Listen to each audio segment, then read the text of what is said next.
প্রিয় দর্শক, আজ ২৬শে জুন বৃহস্পতিবার জানাবো আজকের বাছাই করা ১০টি তাজা খবর। শুরুতেই দেখে নেব আজকের সংবাদ শিরোনাম। বঙ্গ সভাপতি কে হবেন, ৩ নামে জল্পনা। রাজনীতি ছেড়ে দেব, বিজেপি যদি করে দেখাতে পারে, কোন প্রসঙ্গে বললেন অভিষেক। শুভেন্দুর নিশানায় মমতা, নতুন মোড় নিচ্ছে বাংলার রাজনীতি। পুরী থেকে মহাপ্রসাদ আসছে, ১ লক্ষ লোক নিয়ে রথ টানব, বিরাট ঘোষণা শুভেন্দুর। সাধু বিজেপি, মৌলবী তৃণমূল, টিভির শো ঘিরে অস্বস্তিতে দেবাংশু। আজ থেকে ফের ভারী বৃষ্টির সতর্কতা জেলায় জেলায়, ভাসবে রথের শোভাযাত্রা। কালীগঞ্জে ভরাডুবি, শুভেন্দুর হিন্দু ভোট তত্ত্ব মানছে না আরএসএস। বিধানসভা ভোটে বিজেপি কত আসন পাবে, বড় ভবিষ্যৎবাণী করলেন অভিষেক। এতক্ষণ শুনছিলেন সংবাদ শিরোনাম, এবার আসছি বিস্তারিত খবরে। সাতগাছিয়ায় দলীয় সভা ছিল অভিষেক বন্দ্যোপাধ্যায়ের, সেখানে রিপোর্ট কার্ড পেশ করেছেন তিনি। ডায়মন্ড হারবারে কত কাজ করেছেন তার পুঙ্খানুপুঙ্খ হিসেব দেওয়া রয়েছে এই রিপোর্ট কার্ডে, বলেছেন অভিষেক। এই রিপোর্ট কার্ডের নাম দেওয়া হয়েছে নিঃশব্দ বিপ্লব। সাতগাছিয়ার এই সভা থেকেই লক্ষ্মীর ভান্ডার নিয়ে কার্যত হুঁশিয়ারি দিলেন ডায়মন্ড হারবারের সাংসদ অভিষেক বন্দ্যোপাধ্যায়। বিজেপি একটা রাজ্যে লক্ষ্মীর ভান্ডারের পরিষেবা চালু করলে তিনি রাজনীতি ছেড়ে দেবেন, এই কথাও শোনা গিয়েছে অভিষেকের মুখে। এদিনের সভায় অভিষেক বলেন, বিজেপির নেতারা বলেছেন বাংলায় ক্ষমতায় এলে ৩,০০০ টাকা করে লক্ষ্মীর ভান্ডার দেব। বিজেপি এবং এনডিএর সরকার কমপক্ষে এখনো 10 থেকে 15টা রাজ্যে রয়েছে। অসমে বিজেপি সরকার, ত্রিপুরায় বিজেপি সরকার, ওড়িশায় বিজেপি সরকার, মধ্যপ্রদেশে বিজেপি সরকার, ছত্তিশগড়ে বিজেপি সরকার, অরুণাচল প্রদেশে বিজেপি সরকার, রাজস্থানে বিজেপি সরকার, বিহারে বিজেপি সরকার, মেঘালয়ে এনডিএ সরকার। আমি বলছি, মমতা ব্যানার্জি 2,20,00,000 মায়েদের লক্ষ্মীর ভান্ডার দিচ্ছে, একজনও বাকি নেই। বিজেপি বলছে 3,000 করে দেব, আমি বলছি অর্ধেক করো, 1500। কটা ক্যামেরা আছে এখানে, ক্যামেরার সামনে আপনাদের সাক্ষী রেখে বলছি 3,000 দিতে হবে না। বিজেপি যদি একটা রাজ্যে করে দেখাতে পারে, অভিষেক ব্যানার্জির রাজনীতি ছেড়ে দেবে, এত বড় কথা বলে দিয়ে গেলাম, একটা রাজ্যে করে দেখাক। ডায়মন্ড হারবারে নিঃশব্দ বিপ্লব, রিপোর্ট কার্ড পেশ অভিষেকের। এদিনের সভা থেকে অভিষেক বলেন, ডায়মন্ড হারবারে কত কাজ করেছি সব হিসেব দিয়েছি। তৃণমূলের সঙ্গে কুৎসার লড়াই না করে কাজের পরিসংখ্যান দিন। বিরোধী দলের সাংসদরাও রিপোর্ট কার্ড পেশ করুন। ডায়মন্ড হারবার মডেল নিয়ে অনেকে ব্যঙ্গ করেন। ডায়মন্ড হারবারে 11 বছরে 6,000 কোটি কাজ করেছি। ভাবছেন ইডি সিবিআই লাগিয়ে অভিষেককে আটকাবেন? দিল্লির নেতাদের ধরে রাজনীতি করেন, গুজরাটের নেতাদের খুশি করতে মেরুদণ্ড বিক্রি করে দিয়েছেন বঙ্গ বিজেপি নেতারা। আমি বলেছি, পাক অধিকৃত কাশ্মীর ভারতের। বিজেপির কোন নেতার ক্ষমতা আছে? গরিব মানুষের টাকা কারা আটকে রেখেছে? প্রতিশোধের রাজনীতি করছে বিজেপি। মানুষ চাইলে 2 সেকেন্ডে অহংকার ভেঙে চূর্ণ হয়ে যাবে। মহেশতলার ঘটনা নিয়ে রাজনীতি করতে এসেছিল, বজবজে আটকানো হয়েছে বলে দিল্লিতে জোড়া চিঠি সুকান্তর। বাংলার বকেয়া নিয়ে কেন্দ্রকে কটা চিঠি দিয়েছেন? মহেশতলায় লাশের রাজনীতি করতে এসেছিল। মমতা সরকার চাকরি দিলে আটকাতে হবে, বাংলার টাকা আটকাতে হবে। যিনি টাকা নিয়েছেন এবং টাকা দিয়ে চাকরি পেয়েছেন, দুজনেই সমান দোষী। আপনি পুরো প্যানেল বাতিল করে দিলেন। বিচারপতির বাড়ি থেকে টাকা উদ্ধার হয়েছে, তার মানে গোটা বিচার ব্যবস্থা তো দুর্নীতিগ্রস্ত নয়। দুর্নীতি করলো কয়েকজন আর সবার প্যানেল বাতিল হলো। দীঘার জগন্নাথ মন্দিরকে ব্যঙ্গ বিদ্রুপ করছে। পেহেলগাঁওয়ে ঢুকে জঙ্গিরা 26 জনকে মেরে চলে গেল, তাহলে পেহেলগাঁও হামলার দায় কার? আইবি প্রধানের ব্যর্থতার জন্যই পেহেলগাঁওয়ে হামলা। ব্যর্থতার পরেও আইবি প্রধানের মেয়াদ বৃদ্ধি কেন্দ্রের। আরজিকর কাণ্ডে মুখ্যমন্ত্রীর পদত্যাগ চাইলে কেন পেহেলগাঁও কাণ্ডে প্রধানমন্ত্রীর পদত্যাগ দাবি করা হবে না? কেন মোদী শাহের পদত্যাগ দাবি করা হবে না?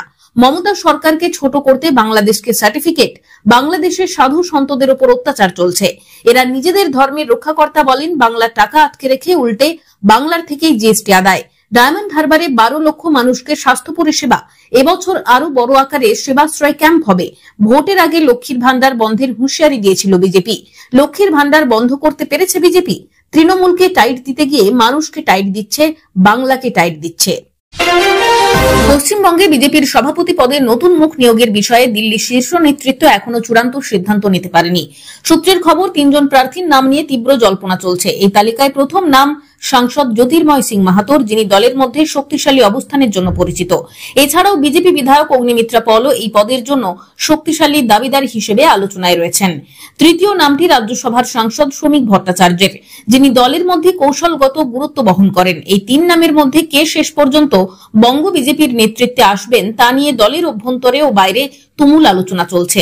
বিজেপির রাজ্য সভাপতি নির্বাচনের এই প্রক্রিয়া পশ্চিমবঙ্গে দলের ভবিষ্যৎ কৌশলের জন্য অত্যন্ত গুরুত্বপূর্ণ। আসন্ন বিধানসভা নির্বাচনের প্রেক্ষাপটে নতুন সভাপতির নির্বাচন দলের সাংগঠনিক শক্তি ও জনসমর্থন বৃদ্ধিতে গুরুত্বপূর্ণ ভূমিকা পালন করবে। জ্যোতির্ময়ের মতো শক্তিশালী সাংগঠনিক নেতা, অগ্নিমিত্রার মতো জনপ্রিয় মুখ বা শ্রমিকের মতো কৌশলগত চিন্তককে নেতৃত্ব দেবেন তা নির্ভর করছে দিল্লির শীর্ষ নেতৃত্বের সিদ্ধান্তের ওপর। তবে এই নির্বাচন প্রক্রিয়ায় বিলম্ব দলের অভ্যন্তরীণ গতিশীলতা এবং রাজ্যে তৃণমূল কংগ্রেসের সঙ্গে প্রতিযোগিতার প্রেক্ষাপটে নতুন প্রশ্ন তুলেছে। রথযাত্রা নিয়ে সরগরম বাংলার রাজ্য রাজনীতি। জগন্নাথ মন্দির উদ্বোধনের পর প্রথম রথযাত্রা উপলক্ষে বুধবারই দীঘা যাচ্ছেন মুখ্যমন্ত্রী মমতা বন্দ্যোপাধ্যায়। পিছিয়ে নেই রাজ্যের বিরোধী দলনেতা শুভেন্দু অধিকারীও। এবার রথের দিন বড় কর্মসূচি ঘোষণা করলেন তিনি। কলকাতার সেন্ট্রাল অ্যাভিনিউয়ে 1 লক্ষ লোক নিয়ে রথ টানবেন বলে জানালেন নন্দীগ্রামের বিজেপি বিধায়ক। রথ উপলক্ষে দীঘায় সাজো সাজো রব। ইতিমধ্যেই রাজ্য জুড়ে জগন্নাথ মন্দিরের প্রসাদ বিতরণ শুরু হয়েছে। এবার পুরী থেকে মহাপ্রসাদ আসছে বলে জানালেন বিরোধী দলনেতা। আমাদের গৌরাঙ্গ মহাপ্রভুর মন্দির তমলুক, ওখান থেকে বিতরণ শুরু হবে। 5 দিন ধরে পুরের মহাপ্রসাদ হবে। প্যাড়া গজা নয়, আব্দুল চাচার হালাল মিষ্টি নয়, বলেন তিনি। বিজেপি বিধায়কের দাবি, দীঘায় লোক হবে নাকি, আমি ওর থেকে বেশি লোক নিয়ে সেন্ট্রাল অ্যাভিনিউয়ে রথ টানবো। বেলা 12টার সময় লোক সংস্কৃতি পরিষদে 1 লক্ষ লোক নিয়ে আমি রথ টানবো। কটাক্ষ করেছেন বিজেপি নেতা দিলীপ ঘোষও। মেদিনীপুরের প্রাক্তন সাংসদ বলেন, পশ্চিমবঙ্গ সরকারের আর কোনো কাজ নেই, না উন্নয়ন, না কোনো সমস্যার সমাধান।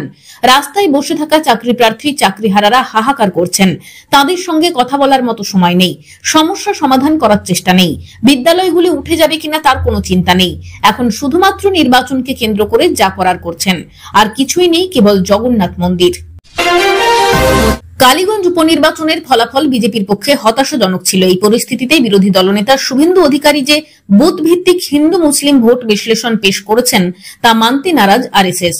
গেরুয়া শিবিরের একাংশের মতে ভোট হ্রাস নিয়ে শুভেন্দুর হিন্দু ভোট ঐক্য তত্ত্ব যথেষ্ট বাস্তবসম্মত নয়। সংঘ পরিবার স্পষ্ট করে দিয়েছে, শুধু ধর্মীয় বিভাজন দিয়ে রাজনীতিতে সফলতা আসবে না। বিজেপির ভোট কমার পরিসংখ্যান।